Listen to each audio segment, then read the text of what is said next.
फराज आप अपना internet connection देख लो बेटा, अगर आवाज में कोई डिस्टॉर्शन आ रही है तो। मैंने बाकी स्टूडेंट से पूछा, उनको आवाज क्लियर है। तो we will be starting up with DC motor today. कल की क्लास के अंदर हमने मैग्नेटिक फील्ड के अंदर चार्ज पार्टिकल्स की रिफ्लेक्शन देख ली थी, ठीक है। तो आज की जो डिस्कशन है वो हमारी बेस कर रही है डीसी मोटर के कॉन्सेप्ट के। डीसी मोटर क्या है, कहाँ इस्तेमाल हो रही होती है, तो ये और इसका वर्किंग मैकेनिज्म क्या है, इन चीज़ों के ऊपर अभी हम बात करें। तो शुरुआत अगर हम करते हैं तो सबसे पहली चीज़ डीसी मोटर से रिलेटेड ये है कि भाई डीसी मोटर, जैसे the name suggest, direct current motor. Motor का जो जनरल पर्पस होता है, मोटर अगर एनर्जी कन्वर्जन के लिहाज से मैं बोलूँ, एनर्जी कन्वर्जन के लिहाज से मोटर्स इलेक्ट्रिकल एनर्जी को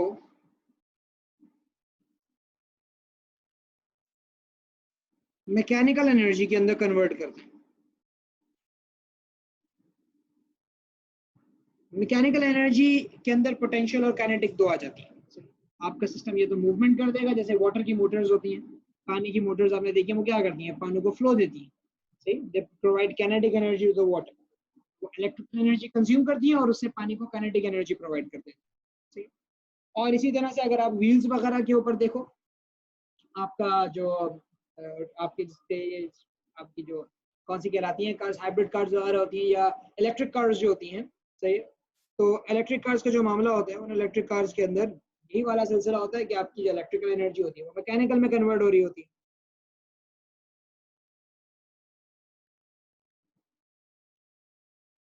एक मिनट रुकिएगा जरा।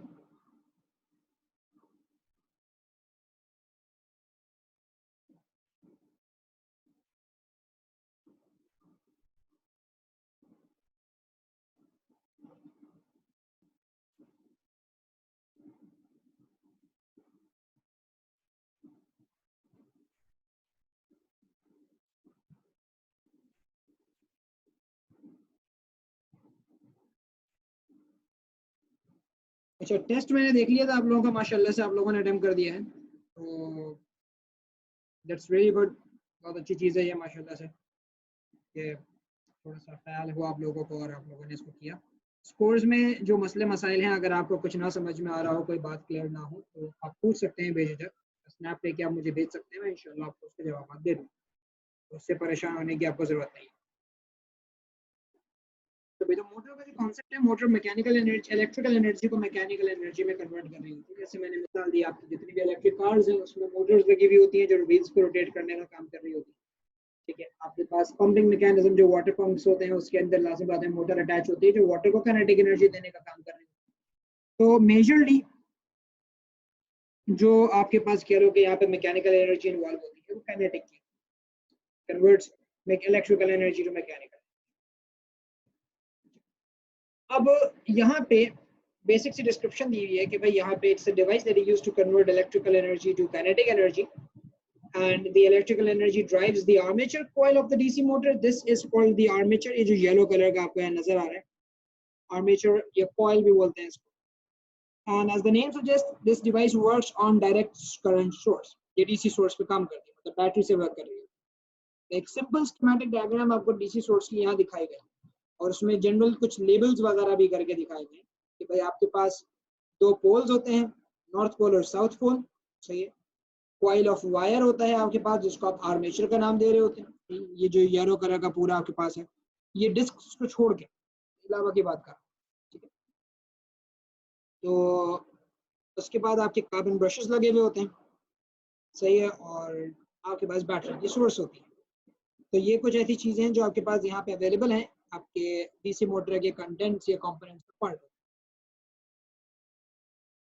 अब वर्किंग मैकेनिज्म या वर्किंग प्रिंसिपल क्या है इस चीज का, ये सिस्टम काम कैसे कर रहा होता है, उसके ऊपर अब हम बात करेंगे ताकि हमें समझ में आए कि डीसी मोटर का वर्किंग मैकेनिज्म किस तरह से चलता है। तो सबसे पहली चीज वर्किंग प्रिंसिपल है कि how does a DC motor generally work. तो वर्किंग प्रिंसिपल में जो चीज आती है वो है force on a current carrying conductor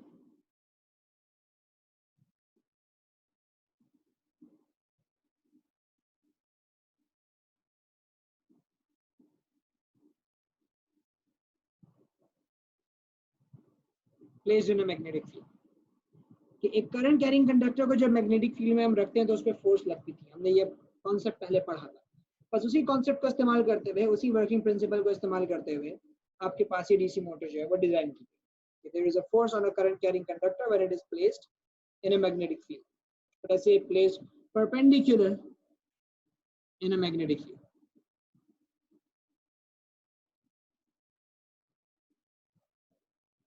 सही ना, वो 90 डिग्री वाला कॉन्सेप्ट कि आपकी मैग्नेटिक फील्ड और करंट के दरमियान में 90 डिग्री का एंगल होना चाहिए, ये वाली बात। अच्छा मुजम्मिल, एक बात बताओ, तुमने टेस्ट क्यों नहीं दिया?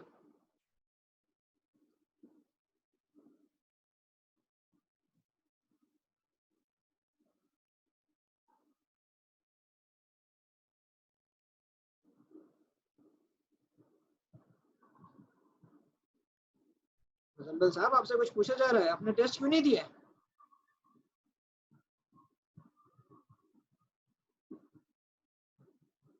आप कब प्रिपेयर्ड होंगे? फर्स्टली तो आप ये बताइए।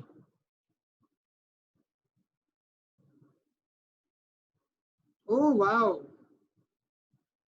आपको टॉपिक भी नहीं पता था और आप प्रिपेयर्ड भी नहीं थे। ब्रिलियंट। आप कहाँ होते हैं, मतलब आपको टॉपिक क्यों नहीं पता था जब पूरे बैच को पता था जो अक्टूबर नवंबर दे रहा है, तो आप कैसे स्किप हो गए?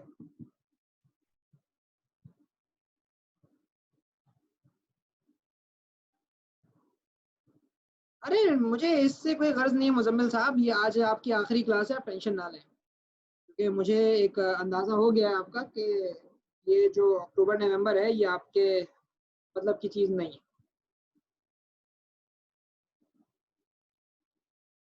आपका जो अक्टूबर नवंबर का अटेम्प्ट है ये आपके मतलब का मामला नहीं है, ये आप इसको छोड़ दीजिए। अपना जॉब बेटा, मेजून वगैरह की तरफ जाना है तो मेजून की तरफ चले जाना, वरना एक प्राइवेट ट्यूटर पकड़ो जो तुम्हें घर पे आए और सख्ती से जो है वो तुम्हारा मामला डील करे। मैं आज की क्लास तो मैं लेने दे रहा हूँ, सही मसला नहीं है, लेकिन इंशाल्लाह अब ये है कि अगली क्लासेस जो है वो आप अपने एक प्राइवेट ट्यूटर अरेंज कर लें। अगर नहीं हो सकता तो मुझे बता देना, मैं तुम्हारे लिए एक प्राइवेट ट्यूटर अरेंज कर दूंगा जो तुम्हें घर पे आके पढ़ाएगा, तभी तुम पढ़ सकते हो। मुजम्मिल, तुम यहाँ पे इस तरह से ऑनलाइन क्लासेस के अंदर मुझे नहीं लगता, मैं समझता हूँ तुम्हारी अपनी भी थोड़ी मसरूफियात हैं, आप ज़रूर थोड़ा सा आप मुझे अंदाज़ा है कि आप दूसरे कामों में भी इन्वॉल्व रहते हैं, तो उससे लाजमी सी बात है कि इसमें आपको टाइम नहीं मिल पाता होगा। आपने मुझे बताया था कि you have to take care of your mother as well. इससे मशवरा मेरा बेहतर यही है कि आप अपना होम ट्यूटर अरेंज करें जो आपको थोड़ा सख्ती से पढ़ाए। मेरी आप अपनी वालिद साहब की, अपनी वालदा की जो बात है मुझसे करवाइएगा। मैं हो सकता है कि फ्राइडे वाले दिन प्रॉब्ली बॉडमास जौहर आऊँगा, उस दिन ये है कि आप अपने पेरेंट को लेकर आ जाइएगा, वालिद साहब को ले आइएगा या वालदा को ले आइएगा, जो भी आपको मुनासिब लगे।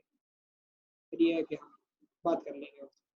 क्योंकि मैं चाह रहा हूँ कि बेटा तुम्हारा नुकसान हो रहा है इस तरीके से, तुम तैयारी तरीके से कर नहीं सक रहे हो। जिसने टेस्ट वगैरह नहीं दिया था और जैसे आपने भी बताया आपको अंदाज़ा नहीं हो रहा, आप पेस को मैच नहीं कर पा रहे हो, या जो भी प्रॉब्लम है, मैं इसका इंशाल्लाह सॉल्यूशन निकालूंगा और आप उस चीज़ को अच्छे तरीके से देख लीजिए। चलिए बहरहाल हम ज़रा वापस यहाँ आते हैं, आगे की तरफ चलते हैं। तो जनाब डीसी मोटर के अंदर हमने बात की थी कि it's force on a current carrying conductor placed perpendicular to a magnetic field. अब यहाँ पे कुछ कंपोनेंट्स हैं। फराज, आप एक काम कर लो बेटा कि आप इस मीटिंग को लीव करके दोबारा ज्वाइन कर लो अगर आपके पास स्क्रीन सही तरीके से नहीं आ रही है।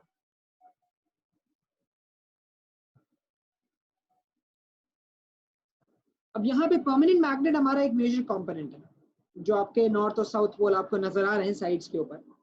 ये परमानेंट मैग्नेट आपके पास एक कह लो कि यानी कंपोनेंट है। इसका पर्पस क्या होता है? इसका पर्पस ये होता है कि ये आपको एक परमानेंट मैग्नेटिक फील्ड देता है जिसके अंदर आपका एक करंट कैरिंग कंडक्टर मौजूद हो। क्योंकि हमने ये बोला ना कि एक करंट कैरिंग कंडक्टर के ऊपर मैग्नेटिक फील्ड की वजह से फोर्स लगती है, तो अब लाजिम बात है मैग्नेटिक फील्ड प्रोवाइड करने के लिए कुछ तो होना चाहिए। तो मैग्नेटिक फील्ड यहाँ से परमानेंट मैग्नेट से आपके पास आती है। तो हम परमानेंट मैग्नेट के बारे में कहते हैं it provides a permanent magnetic field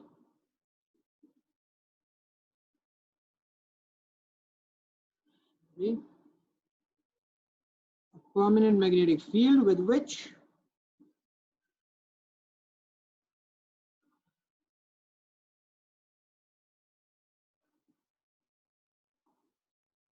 the current carrying conductor would interact to experience force.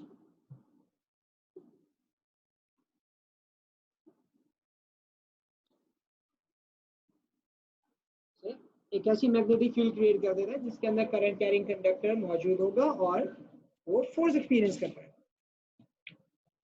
फिर अगली चीज जो हमारे पास आती है वो आती है कॉइल, या जिसको हम आर्मेचर बोलते हैं। ये आपका ये जो ब्लू वाला पोर्शन है यहाँ से शुरू होता है, यहाँ से लेके ये पूरा all the way till here. ये सिलेंड्रिक, आप कह लो कि सिलेंड्रिकल डिस्क की बात नहीं कर रहा मैं, बाकी वाले पोर्शन की बात। ये आपका कॉइल कहलाता है, आर्मेचर, उसको दोनों बोलते हैं। आर्मेचर इसलिए बोलते हैं ये आर्म की तरह होता है, ये घूमता है, एबल टू रोटेट। तो कॉइल या आर्मेचर का काम ये होता है कि ये करंट को अपने अंदर कैरी करता है और इसी के ऊपर फोर्स लगती है। It carries current and it is the one which experiences the force. और इस आर्मेचर के साथ आपके आगे तमाम चीजें जुड़ी हुई होती हैं। मतलब अगर आपका मिसाल के तौर पर कोई पंप है तो पंप इस आर्मेचर से जुड़ा हुआ होगा। अगर आपकी गाड़ी का व्हील है तो गाड़ी का व्हील इस आर्मेचर से जुड़ा हुआ होगा। मतलब अगर मैं एक आसान सी एक्सप्लेनेशन दूं यहाँ पे, तो ये आपका समझ लो सिलेंडर है, सही। इसके साथ ये आपके दो कह लीजिए के वायर्स निकले जो मोटर, ये मोटर है आपके साथ, दिस इज योर मोटर। तो आप देखोगे जो आपके पास कंपोनेंट्स होते हैं ना, उसमें मोटर के आगे इस तरह से छोटी सी शाफ्ट निकली हुई होती है, सही है। तो ये जो शाफ्ट होती है ना, ये असल में इनसाइड इस कॉइल से जुड़ी हुई होती है। अगर इंटरनली दिखाओ ना, तो इंटरनली ये जो शाफ्ट है ये कॉइल से जुड़ी हुई होती है। तो जब ये कॉइल रोटेट करता है, सही है, जब ये कॉइल रोटेट करता है तो कॉइल के साथ साथ ये शाफ्ट भी घूमती है। तो बस इसके आगे आप कभी व्हील जोड़ दें, कभी कोई फैन जोड़ दें, कभी कोई पंप लगा दें, जो भी चीज आप अटैच करेंगे वो इसके साथ साथ घूमेगी। तो ये जो कॉइल है या आर्मेचर है, ये असल में रोटेशन परफॉर्म करता है और इसकी रोटेशन की वजह से उसके साथ लगी हुई जो भी चीज होती है वो भी रोटेट करना शुरू हो जाती है आपके पास। तो यहाँ पे कॉइल या आर्मेचर से रिलेटेड हम पर्पस जो लिखते हैं वो ये है कि it carries current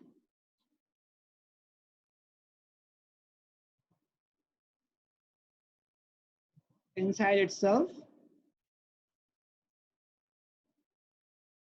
and experience force.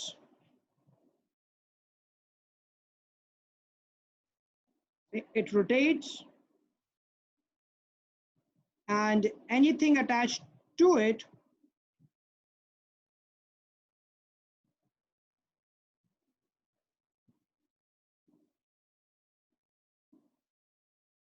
also rotate. वो भी रोटेट करता है और उसके साथ भी अगर कोई चीज लगी हुई हो तो उसने भी रोटेशन ही परफॉर्म करनी है। जैसे मैंने यहाँ आपके एक मोटर के अंदर एक स्कीमेटिक दिखा कि भाई साइड में आपके पास कह लो कि मैग्नेट्स होते हैं, इधर इधर और इधर मैग्नेट्स होते हैं। जैसे वो नॉर्थ और साउथ वाला आपको नजर आया था, एक तरफ नॉर्थ एक तरफ साउथ, बीच में आपका कॉइल होता है। तो जब इसी आप यहाँ से आने वाले जो समझ लो जो वायर है, इससे जब करंट अंदर जाता है तो इस कॉइल के ऊपर फोर्स लगती है जिससे ये घूमता है और आपके पास आगे जो भी चीज आप जोड़ दें, सही है, आप मिसाल के तौर पे कोई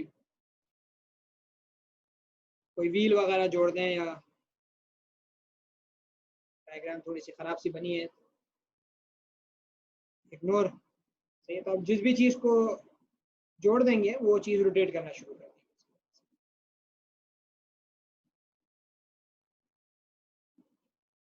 फिर आती है बात स्प्लिट रिंग कम्यूटेटर्स। इसको स्प्लिट रिंग क्यों बोला जाता है? ये असल में एक रिंग की तरह होता है और उसको बीच से तोड़ दिया जाता है, उसको स्प्लिट कर दिया जाता है दो पार्ट्स में, जैसे कि आपको यहाँ पे नजर आ रहा है। ये जो सिलेंड्रिकल डिस्क्स हैं, ये डिस्क स्प्लिट रिंग कम्यूटेटर्स कहलाती है, सही। ये है बैटरी और क्या। तो स्प्लिट रिंग कम्यूटेटर का जो पर्पस होता है यहाँ पे, तो सही है, वैसे ही मोटर है जो टॉयज में होती है। बिल्कुल फराज, ये वही मोटर है जो आपके टॉयज के अंदर होती है, जो रिमोट कंट्रोल कार्स वगैरह और छोटे छोटे कंपोनेंट्स में चीज को रोटेट करवा रहे होते हो उसमें लगी हुई होती है, ये वही वाली मोटर। बस लाजमी बात है कि प्रैक्टिकली थोड़ी सी एडवांस हो चुकी होती है, लेकिन बिहाइंड द सीन्स जो समझ लो जो लॉजिक चल रही होती है, जो फंडामेंटल कॉन्सेप्ट होता है वो यही वाला होता है।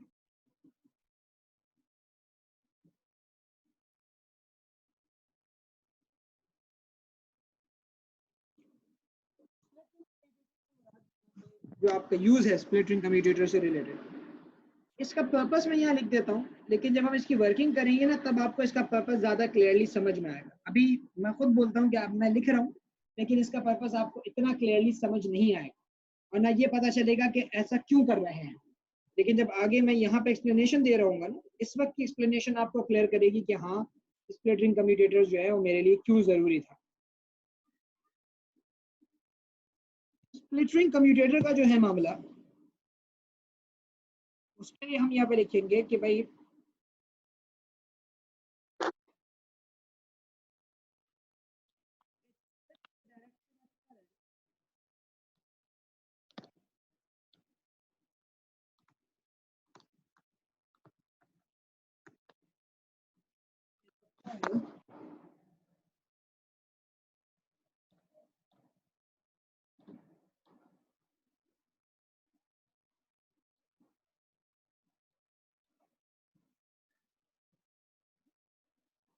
when coil crosses the vertical position, ठीक है, जब कॉइल वर्टिकल पोजीशन को क्रॉस करता है तो उस वर्टिकल पोजीशन को क्रॉस करते टाइम आपके पास स्प्लिट रिंग कम्यूटेटर्स जो है वो कॉइल के अंदर करंट की डायरेक्शन पलट देते हैं। अब ये क्यों हुआ, ये कैसे हुआ, ये बात मैंने नहीं बताई है अभी, इससे अभी परेशान मत हो, ये आगे की एक्सप्लेनेशन में बिल्कुल आएगी कि स्प्लिट रिंग कम्यूटेटर किस तरह से डायरेक्शन ऑफ करंट को रोटेट करने का काम कर रहा है। इसका बस ये मतलब लिख देता हूँ कि इसका जो पर्पस है ऐसा करने का, स्प्लिट रिंग कम्यूटेटर लगाने का जो पर्पस है वो ये है कि ऐसा करने से कॉइल एक ही डायरेक्शन में रोटेट करता रहता है। It is to ensure that the coil keeps on rotating in the same direction. अगर हम ये फ्लिपिंग नहीं करेंगे ना तो कॉइल रोटेशन कंटिन्यू नहीं कर सकता। मतलब यहाँ पे ये मैंने बता दिया कि if there were no split rings in the coil would oscillate around the vertical position and that get stationary after a while in that vertical position. तो अगर हम स्प्लिट रिंग कम्यूटेटर ना लगाएं तो जैसे अभी ये कॉइल हॉरिजॉन्टल था, ये रोटेशन शुरू करेगा। अब रोटेशन में क्या होगा, ये कॉइल वर्टिकल क्रॉस करके इधर जाने की कोशिश करेगा, जब इधर पहुंचेगा तो वापस आने की कोशिश करेगा। मतलब वो बीच में ऑसिलेट करते करते बीच में कहीं रुक जाए, वर्टिकल पोजीशन पे रुक जाएगा। ये ऐसी बात है कि आपके पास एक रबर बैंड से एक डिस्क अटैच हुई है, मैं उसको थोड़ा सा रोटेट करता हूँ, छोड़ता हूँ, तो आप क्या देखते हो कि वो डिस्क जो है वो वर्टिकल पोजीशन के अबाउट ऑसिलेशन करती है और ऑसिलेशन करके रुक जाती है। कि भाई राइट पे जाते जाते स्लो होती है, फिर लेफ्ट पे आ जाती है, फिर स्लो होती है, फिर राइट पे चली जाती है, और इस तरह वो ऑसिलेशन करते करते स्टेशनरी हो जाती है आपके पास। तो अगर हम स्प्लिट रिंग कम्यूटेटर ना लगाएं तो हमें ये मसला दरपेश आएगा। See, you won't be able to keep the coil rotating in the same direction. उसकी रोटेशन खत्म हो जाएगी, वो वर्टिकल डायरेक्शन में आके स्टेशनरी हो जाएगा if you are working without split rings। और हम ये नहीं चाहते, हम चाहते हैं कि भाई हमारा कॉइल रोटेट करता रहे, वो घूमता रहे, क्योंकि जब कॉइल घूमता रहेगा तो उसकी वजह से जो चीज उसके आगे लगी हुई है वो भी घूमती रहेगी। अगर बगैर स्प्लिट रिंग की मोटर होती और आपने एक टॉय कार बनाई हुई होती तो पता है क्या होता, अब टॉय कार ऑन करते, टॉय कार जैसी ऑन होती वो आगे बढ़ती, वो पीछे होती, फिर आगे पीछे होते होते फिर एक जगह पे रुक जाती। मतलब वो अपनी जगह से आगे होती थोड़ी सी, फिर पीछे आती, फिर आगे जाती, फिर पीछे आती, और इस तरह से आगे पीछे ऑसिलेट करते करते वहीं रुक जाती। क्यों, क्योंकि जो कॉइल था वो कभी राइट जाता, फिर लेफ्ट आता, फिर राइट जाता, लेफ्ट आता, और इस तरह से मल्टीपल ऑसिलेशन करते हुए बीच में रुक जाता, वो रोटेशन परफॉर्म नहीं कर पाता। और ऐसा क्यों ये बिहेव कर रहा होता है इसकी मैं अभी एक्सप्लेनेशन डायग्राम के अंदर देता हूँ। असल में मामला क्या हो रहा होता है ये देखो, असल में सिचुएशन ये होती है आपके पास कि इसकी अगर मैं डायग्राम ड्रॉ कर दूं तो ज्यादा आसान हो जाएगा।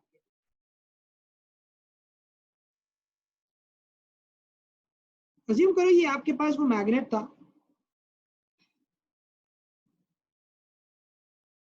जो साइड में मौजूद था।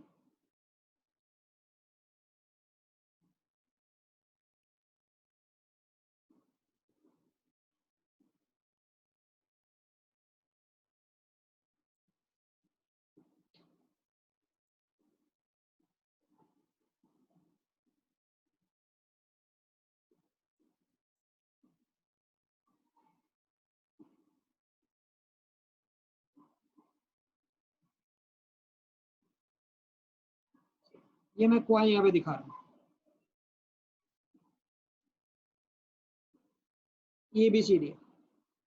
करंट इसमें मिसाल के तौर पे यहाँ से अंदर की तरफ जा रहा है और यहाँ से घूम के बाहर निकल रहा है। यहाँ से करंट आया, बैटरी लगी हुई है इसके आगे, मैं अभी वो दिखा नहीं रहा पूरी बैटरी, सिर्फ समझाने के लिए। करंट यहाँ से आया, एबी में ऊपर जा रहा है, सीडी में से बाहर आ रहा है और यहाँ से करंट वापस निकल। अगर मैं फ्लेमिंग का लेफ्ट हैंड रूल लगाऊं तो अभी जो सिचुएशन है, फ्लेमिंग का अगर लेफ्ट हैंड रूल में अप्लाई करता हूं तो अभी जो सिचुएशन बन रही है वो सिचुएशन ये होगी कि मेरे पास यहाँ पे फोर्स नीचे होगी, यहाँ पे फोर्स ऊपर होगी।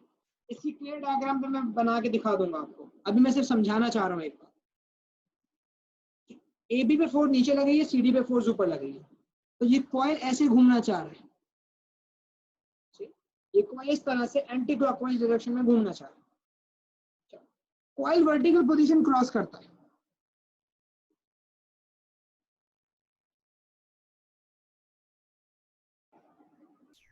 सॉरी इंटरनेट कनेक्शन हो गया था इस वजह से खराब।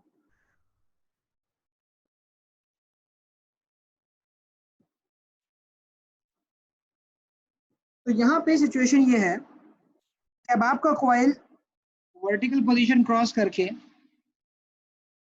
तिरछा हो चुका है और वापस डायरेक्शन में, मतलब इस डायरेक्शन में जाने की कोशिश कर रहा है। तो वो कोशिश इस तरफ जाने की कर रहा है, लेकिन जब वो इस तरफ आएगा, बट एक मिनट दीजिएगा, मुझे जरा कॉलेज से कॉल आ रही है, उसको अटेंड कर लूँ जरा।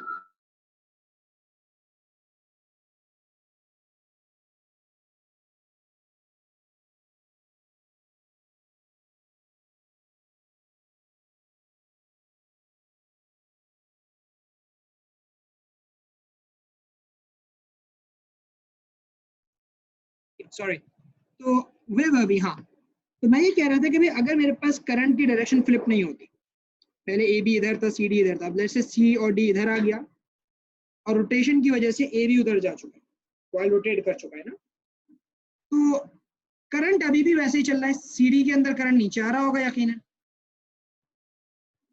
और ए बी के अंदर जो करंट है वो ऊपर जा रहा होगा। सी डी में करंट नीचे आ रहा है और ए बी के अंदर करंट आपके पास ऊपर जा रहा है। तो अब मसला क्या होगा भाई, सी डी वाले एंड पे तो ऊपर फोर्स लग रही थी, तो वो अभी भी फोर्स ऊपर ही लगती रहेगी, और ए बी में फोर्स नीचे लग रही थी, वो अभी भी नीचे लगती रहेगी, क्योंकि करंट तो सेम डायरेक्शन में है, मैग्नेटिक फील्ड भी वही है, करंट भी वही है। फ्लेमिंग का लेफ्ट हैंड रूल क्या बोलता है कि करंट और मैग्नेटिक फील्ड से फोर्स डिसाइड होती है। तो जब करंट भी उसी डायरेक्शन में है, मैग्नेटिक फील्ड भी उसी डायरेक्शन के अंदर, तो फोर्स क्यों पलटेगी। तो अब क्या है, सीडी पे ऊपर फोर्स लग रही है, ए बी में फोर्स नीचे लग रही है, तो अब क्या होगा भाई, सीडी यूं जाने की कोशिश करेगा, ए बी वापस नीचे आने की कोशिश करेगा, मतलब अब जो रोटेशन हो जाएगी वो क्लॉकवाइज डायरेक्शन में हो जाएगी। मतलब कॉइल हॉरिजॉन्टल से वर्टिकल हुआ, अपनी आगे की डायरेक्शन को कंटिन्यू कर रहा था, लेकिन मसला क्या आया, मसला ये आया कि भाई जो फोर्स की डायरेक्शन थी वो पलटी ही नहीं, दोनों एंड्स पे सेम डायरेक्शन में फोर्स लगती रही जैसे पहले लग रही थी। तो कॉइल ने 90 डिग्री तो क्रॉस किया, लेकिन वापस वो रोटेशन मुकम्मल नहीं कर सका, वापस वो पिछली पोजीशन की तरफ बढ़ना शुरू हो गया। मतलब अगर मैं यहाँ पे दिखाऊं तो जो ब्लू वाला एरो है वो ये बता रहा है कि भाई इस एंड पे इधर फोर्स लग रही है, इस एंड पे नीचे फोर्स लग रही है, तो रोटेशन इस तरफ होने की कोशिश कर रही है। और रेड वाला ये बता रहा है कि जैसी कॉइल वर्टिकल के इस पोजीशन पे आता तो फोर्स यहाँ पे ऊपर लगती है और यहाँ पे नीचे लगती है, ये एंड सेम है। मसला ये था कि फोर्स की डायरेक्शन पलट नहीं रही कि रोटेशन कंप्लीट हो सके। रोटेशन कंप्लीट होने के लिए फोर्स की डायरेक्शन को पलटना जरूरी है, कि जो एंड अभी यहाँ पे ऊपर फोर्स एक्सपीरियंस कर रहा था, कि जो एंड अभी यहाँ पे एक्सपीरियंस कर रहा था ऊपर फोर्स, रोटेशन के बाद अगर ये CD बोलता हूँ, तो जब रोटेशन हो जाएगी और CD इधर आ जाएगा, तो रोटेशन के बाद इस पे फोर्स नीचे लगनी चाहिए ताकि रोटेशन चलती रहे, अदरवाइज रोटेशन कंटिन्यू नहीं हो सकती। तो ये एक बड़ा इशू है हमारे पास जो यहाँ मौजूद था, और इस मसले को हल किया था स्प्लिटर एंड कम्यूटेटर ने। वो अभी हम देखेंगे आगे जो डायग्राम आ रही है उसके अंदर। उसके बाद अगली चीज हमारे पास जो है वो है कार्बन ब्रशेस। कार्बन ब्रशेस ये लगे, ये जो ग्रे कलर के मेटल कह लो के पीसेस जो लगे हुए साइड में, दीज ये कार्बन ब्रशेस हैं, लेबल भी हुआ है। कार्बन ब्रशेस असल में मेरे बच्चे ग्रेफाइट के बने हुए होते हैं, और वो आपके कॉइल को एक तरह से कह लो कि एक्सटर्नल सर्किट के साथ जोड़ने का काम करता है। वो आपके कॉइल को एक्सटर्नल सर्किट के साथ जोड़ने का काम करते हैं। और ये कैसे जोड़ते हैं? देखो, अगर मैं इन तारों को, ये जो ब्लैक कलर के वायर आ रहे हैं, सही, इन वायर्स को डायरेक्टली रिंग से जोड़ देता हूँ, तो मसला ये होता है कि जब मेरा ये कॉइल घूमता और रिंग उसके साथ साथ रोटेट कर रहा होता, तो ये कांटेक्ट टूट जाता, क्योंकि तार का इतना छोटा सा कांटेक्ट बना हुआ है रिंग के साथ। जब रिंग घूमता तो तार का कांटेक्ट ब्रेक हो जाता, उसके तार घिस जाते, खराब हो जाते। तो कांटेक्ट परमानेंट तौर पे रह नहीं सकता, वो खत्म हो जाता। और इससे मुझे नुकसान होता है, मैं कब बार बार थोड़ी तार ला के जोड़ता रहता कि यार अब ये घिस गया दोबारा जोड़ो, अब ये घिस गया फिर दोबारा जोड़ो। तो मैंने सोचा कि कोई एक रास्ता ढूंढो, ऐसा रास्ता ढूंढे कि ये पतला सा तार इस रिंग के साथ जुड़ा रहे। तो एक काम करो, बीच में कोई ऐसी चीज लगा दो जो कंडक्शन भी करे और कांटेक्ट भी अच्छा बना रहे। तो कंडक्शन भी करे और अच्छा कांटेक्ट बना रहे, इस चीज के लिए हमने ये कार्बन ब्रशेस लगाए। मैं बोला यार ये कार्बन ब्रशेस लगाओ। कार्बन ब्रशेस क्या करेगा, जो करंट आएगा वो इस ग्रेफाइट से कंडक्ट होते हुए रिंग तक चला जाएगा। अब जो चीज रोटेट कर रही है वो येलो वाला पोर्शन है, तो येलो वाला पोर्शन आराम से कार्बन ब्रश के ऊपर स्लाइड कर सकता है। येलो वाला पोर्शन है वो आसानी आपके कार्बन ब्रशेस के ऊपर स्लाइडिंग वगैरह फंक्शन जो है परफॉर्म कर सकता है यहाँ पे। तो मैं ये कहूंगा कि जो कार्बन ब्रश का पर्पस रहा है यहाँ पे वो ये था कि it helps in making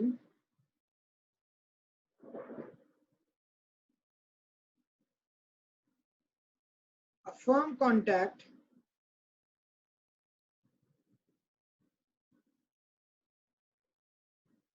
of the coil with the external circuit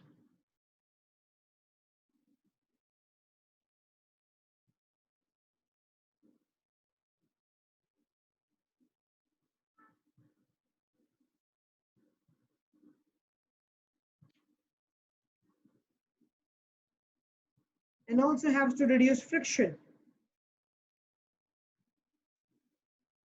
क्योंकि ये ग्रेफाइट के बने हुए होते हैं। तो ग्रेफाइट एक सॉफ्ट, आपको पता है, मटेरियल होता है। पेंसिल की जो लेड होती है वो भी ग्रेफाइट की बनी हुई होती है, तो इट्स अ सॉफ्ट मटेरियल। तो ये फ्रिक्शन वगैरह भी रिड्यूस करने का आपको काम दे देता है, friction between the external circuit and your ring, और एक फर्म कांटेक्ट बनाने में हेल्प करता है एक्सटर्नल सर्किट का रिंग के साथ। तो अगर ये कार्बन ब्रश ना हो तो कांटेक्ट अच्छा नहीं बन सकेगा।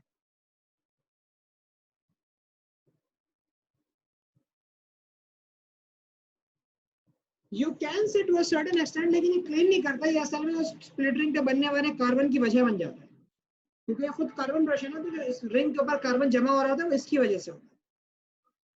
फ्रिक्शन होती है, ये घिसता चला जाता है थोड़ा थोड़ा, ये रिंग के ऊपर डिपॉजिट होना शुरू हो जाता है।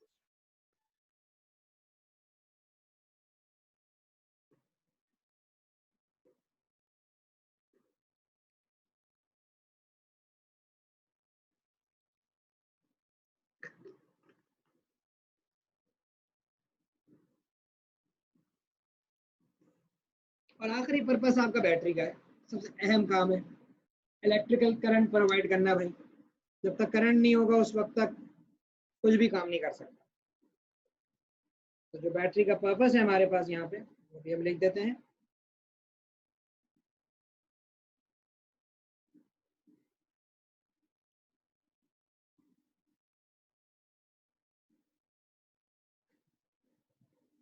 It provides current.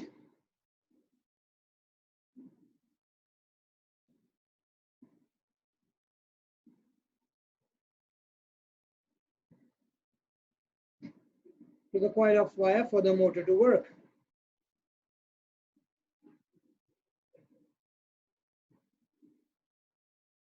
मोटर को काम करने के लिए आपके पास ये चीज जो है वो प्रोवाइड की जाती है। अच्छा, गिव मी अ सेकंड, मैं एक एनिमेशन जो है आपको दिखाना चाहूंगा working of a DC motor की, क्योंकि ये जब तक आपको नजर नहीं आएगा काम चलता हुआ ये उस वक्त तक क्लियर नहीं हो पाएगा।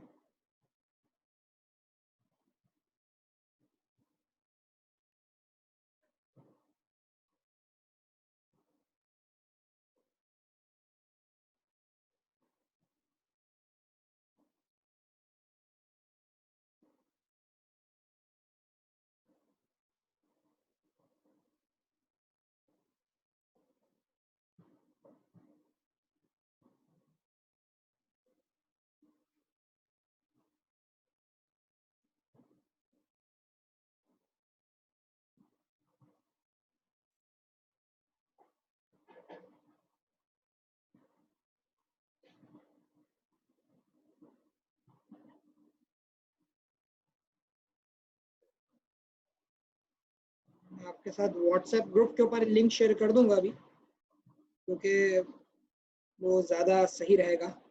इस पे दिखाऊंगा तो वो वीडियो अटक अटक के चलती है तो इतना मज़ा नहीं आता।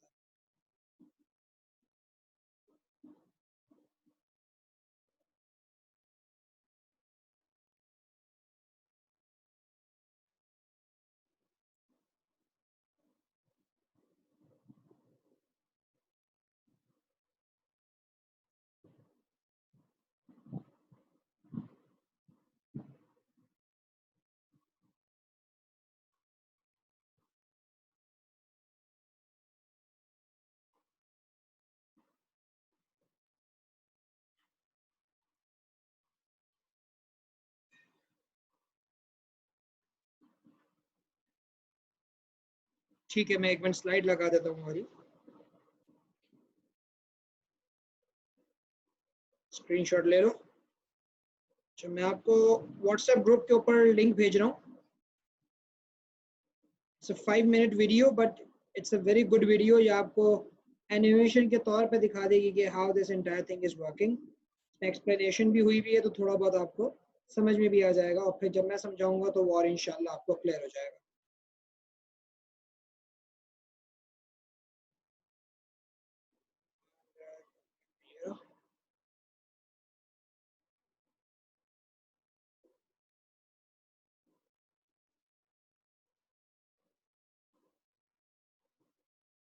ठीक है, so I've shared a video on you with you guys on the group, so take 5 minutes, go to the WhatsApp group, सही है, और उसमें आप देखिए कि भाई ये क्या है।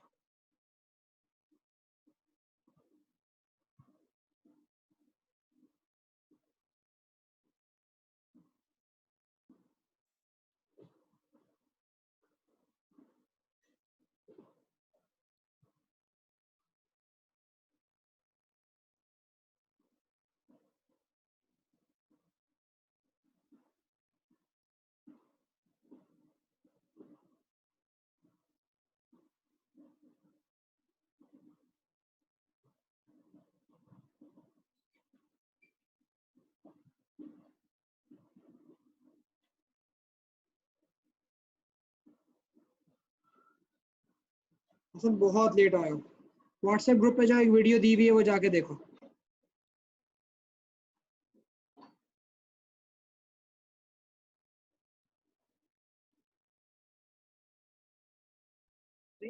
Where on one side of the coil current moves in and on the other side the current moves out of the plane. The current flowing in the coil produces a magnetic field around it. जैसे हमने देखा था current carrying conductor के around magnetic field बन जाती है. When the ends of the coil are placed perpendicular to the field, coil's magnetic field interact with the permanent magnet's magnetic field and hence there is a force. दोनों magnetic fields आपस में interact करते हैं और आपके पास force आ जाती है. ये force दोनों coils पे लगती है, equal होती है और opposite होती है डायरेक्शन, और इस इक्वल फोर्स और ऑपोजिट डायरेक्शन की वजह से रोटेशन शुरू हो जाती है। जैसे डायग्राम में आपको वो रेड वाले एरोज नजर आ रहे थे कि एक एंड पे ऊपर एरो आ रहा था, एक एंड पे नीचे एरो आ रहा था, तो वो रोटेशन जो थी उस फोर्स की वजह से। और आपको याद होगा जैसे ही उसने वर्टिकल पोजीशन क्रॉस की थी, एरोज की डायरेक्शन फ्लिप हो गई थी। वो क्यों फ्लिप हुई थी? वो कम्यूटेटर की वजह से हुई थी। उस कम्यूटेटर ने कॉइल के अंदर चलने वाली करंट की डायरेक्शन को फ्लिप कर दिया। It flipped the direction of current in the coil and hence you were able to keep the coil rotating in the same direction. यहाँ पे आप फ्लेमिंग लेफ्ट हैंड रूल जो है वो अप्लाई भी कर सकते हैं। अच्छा, अगर आप डायग्राम देखेंगे मैंने टॉप व्यू बनाया है उस पूरे सिस्टम। नॉर्थ साइड एक तरफ नॉर्थ एक तरफ south. Say we have a battery connected to split ring commutators, carbon brush लगा हुआ है। सो ये ए बी को मैंने हाईलाइट कर दिया ताकि मुझे डिफरेंस पता चल सके। इनिशियली अगर आप डायरेक्शन ऑफ करंट देखें तो बैटरी में से करंट निकला पॉजिटिव टर्मिनल में से, कार्बन ब्रश से गुजरा, स्प्लिट रिंग कम्यूटेटर से गुजरा, यहाँ से ऊपर जा रहा होगा करंट। सीडी में से करंट यहाँ से बाहर आ रहा होगा, इधर इधर से बाहर निकलेगा और वापस बैटरी के नेगेटिव टर्मिनल के अंदर। तो जो ए बी है, अगर मैं फ्रंट व्यू देखूं तो ए बी में मुझे करंट अंदर जाता हुआ नजर आएगा और सीडी में से करंट मुझे बाहर आता हुआ नजर आ रहा है। ए बी के अंदर करंट अंदर जा रहा होगा और सीडी के अंदर जो करंट है वो बाहर की तरफ आ रहा होगा। मैं फ्लेमिंग का लेफ्ट हैंड रूल यूज करके जज कर सकता हूँ कि ए बी पे कहाँ फोर्स लगेगी और सीडी पे कहाँ फोर्स लगेगी। फ्लेमिंग का लेफ्ट हैंड रूल मैंने आपको बताया था, F B I, force, magnetic field और करंट। हम जो है वो फोर्स होता है, फर्स्ट फिंगर मैग्नेटिक फील्ड होती है, सेकंड फिंगर करंट होती है। तो सबसे पहले मैं मैग्नेटिक फील्ड के डायरेक्शन में अपनी फर्स्ट फिंगर अरेंज कर लूँ, नॉर्थ से साउथ। मैंने अपनी फर्स्ट फिंगर को टुवर्ड्स द राइट पॉइंट कर दिया। सही, फिल्मिंग लेफ्ट हैंड रूल वाला हाथ अपने अरेंज किया कि भाई ये थंब हो गया, ये फर्स्ट फिंगर है, ये सेकंड फिंगर ना, बाकी आपका पाम जो है वो पड़ा हुआ है। अजीब सा हाथ है, रैबिट लग रहा है, लेकिन खैर समझ जाना। तो यहाँ पे इस तरह से आपने अपने हाथ को अरेंज करना है। तो आपके पास नॉर्थ से साउथ मैग्नेटिक फील्ड जा रही है, तो आपकी फर्स्ट फिंगर उस पॉइंट डायरेक्शन में पॉइंट। ए बी में करंट अंदर की तरफ जा रहा है, तो मैं सेकंड फिंगर पेपर की तरफ पॉइंट करूंगा या अपने लैपटॉप या टैबलेट की स्क्रीन की तरफ पॉइंट करूंगा। फर्स्ट फिंगर नॉर्थ से south towards right, second finger towards my tablet. जो थंब पॉइंट कर रहा होगा वो नीचे की तरफ पॉइंट कर रहा होगा। The thumb will be pointing downwards। और यहाँ पे जब आप अप्लाई करोगे तो थंब पॉइंट कर रहा होगा अपवर्ड डायरेक्शन। इसके नतीजे में क्या होगा, ए बी नीचे जाना शुरू हो जाएगा कॉइल,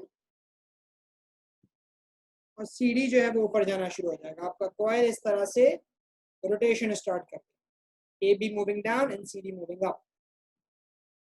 जब 180 डिग्री रोटेशन हो जाएगी, आपका 180 डिग्रीज ऑफ रोटेशन, ठीक है, ए बी जो है वो घूम के राइट पे आ चुका है, सी डी लेफ्ट पे जा चुका है, कॉइल रोटेट कर चुका है, स्प्लिट रिंग वगैरह तमाम चीजें रोटेट कर चुकी है, ठीक है। तो अब अगर यहाँ पे ये बैटरी में से करंट बाहर आया, अब देखो बैटरी में तो करंट वैसे ही बाहर आ रहा है, लेकिन अब जहां से करंट ऊपर की तरफ जा रहा है वो सीडी है। पहले ए बी था वहां पे जहां करंट ऊपर जा, अब सीडी में से करंट ऊपर जा और ए बी में से बाहर आ रहा है।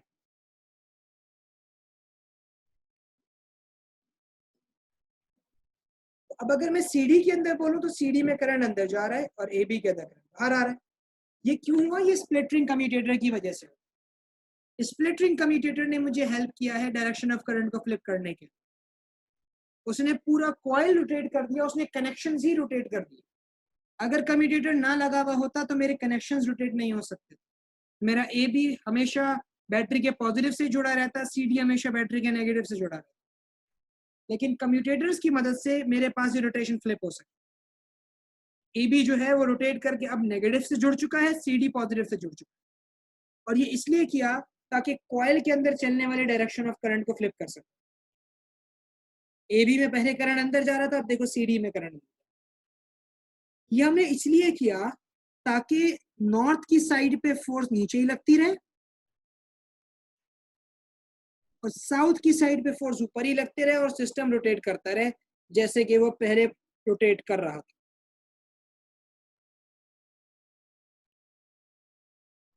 जैसे वो पहले रोटेट कर रहा था वो उसी तरह से रोटेशन परफॉर्म करता है। ये इसीलिए किया गया। बात समझ में आई है?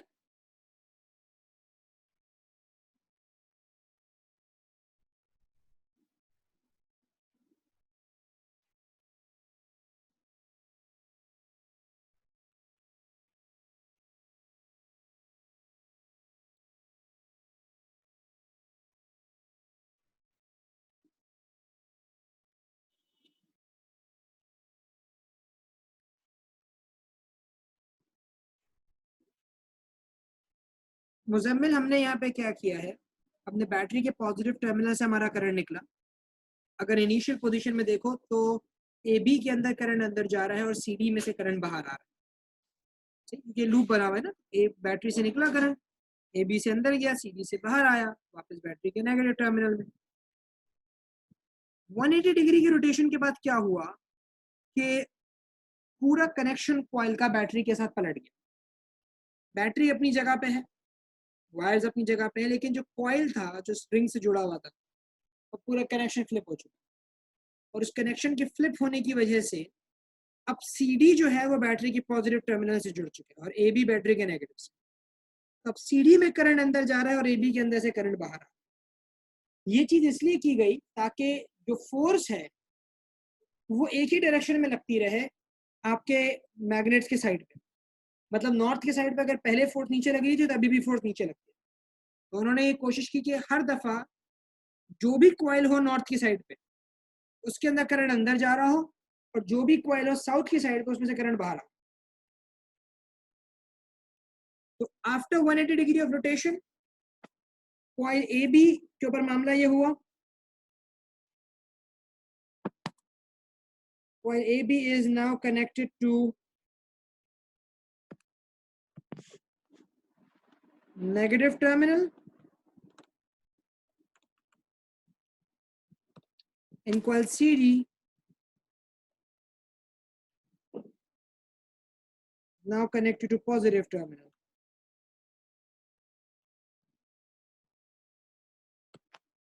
See, the direction of current in AB and CD is reversed.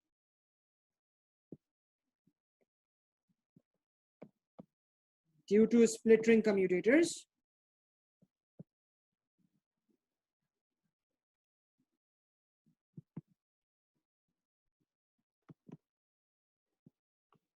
That help keep the coil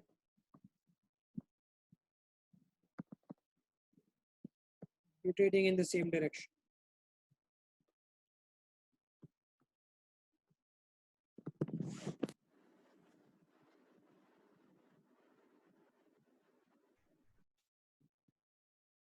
ठीक है भाई,